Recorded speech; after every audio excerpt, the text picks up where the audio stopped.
O MEC começou muito mal, mas muito mal mesmo. Em 3 meses e meio, muito pouco foi feito. Em meio a polêmicas, desmandos e um monte de fumaça, quem ficou para trás foram as coisas mais sólidas e mais fundamentais da nossa educação. O Enem continua ameaçado, a formação de professores engavetada e vários projetos que são de fundamental importância para o país, como prova avaliadora, implementação da reforma do ensino médio, etc., a gente não tem nem notícia. O novo ministro também começou muito mal. Foram 3 meses e meio em que quase nada ou muito pouco foi feito. E a nossa expectativa era que o novo ministro entendesse a gravidade e o desafio que ele tinha diante de si. Mas ao invés de falar, não, agora teremos um ministério sério, a gente vê uma guerra ideológica cada vez mais aprofundada. Inicialmente se atacam cursos de ciências sociais, filosofia, sociologia, dizendo, com uma grande desonestidade intelectual, que esses cursos consumiam grande parte dos recursos.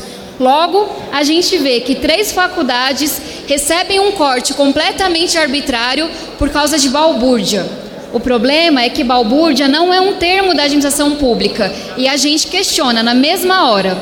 Para justificar um corte arbitrário a 3 universidades, se corta de todas.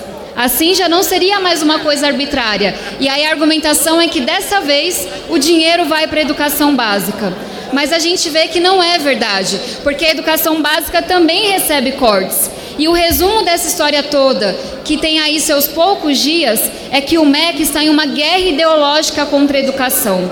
E nessa guerra ideológica, a gente vê de novo as coisas mais fundamentais e mais sólidas da educação sendo prejudicadas. É o Enem, é o Fundeb, é a formação de professores. Coisas que não deveriam entrar na polarização, mas que simplesmente não acontecem porque o governo está empreendendo uma guerra ideológica contra o que chama de marxismo cultural. O governo só esquece de contar para a população qual a ideologia que quer colocar no lugar. E o nosso questionamento, a nossa afirmação é que não há desenvolvimento, não há inclusão, não há ética sem educação, sem pesquisa.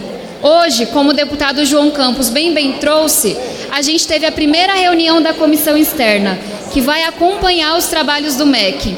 Mas tivemos agora uma vitória ainda maior, que é a possibilidade de um recuo do governo. Mas eu queria falar para vocês que essa vitória, ela é da população. A gente está aqui representando os sentimentos, a preocupação de cada um que está em casa. Só que a gente não pode descansar, a gente não pode achar que está tudo certo agora, porque o governo pode recuar mais tarde, mas essa guerra ideológica, ela vai continuar.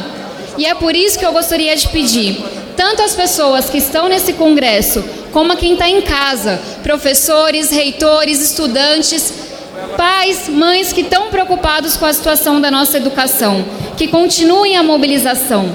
E aqui eu conto com os meus parceiros, meus companheiros do PDT, conto com quem está junto com a gente na Comissão de Educação, na Frente Parlamentar, na nossa bancada, na Comissão Externa, porque a gente tem que entender e a gente tem que falar para toda a população brasileira que não, ministro, a universidade e a educação básica não é um projeto da esquerda. A nossa pesquisa, a nossa libertação por meio da educação é um projeto de país. E o Brasil só vai ser o país que a gente tanto sonha, onde cada um pode ter o tamanho do sonho que quiser, onde o que cada um vai alcançar já não depende de cor da pele, se é menino, se é menina, do lugar onde nascer, e só vai acontecer por meio da educação. E eu acredito que é nos momentos de maiores dificuldades que a gente consegue olhar menos para o que nos separa e olhar mais para o que nos une.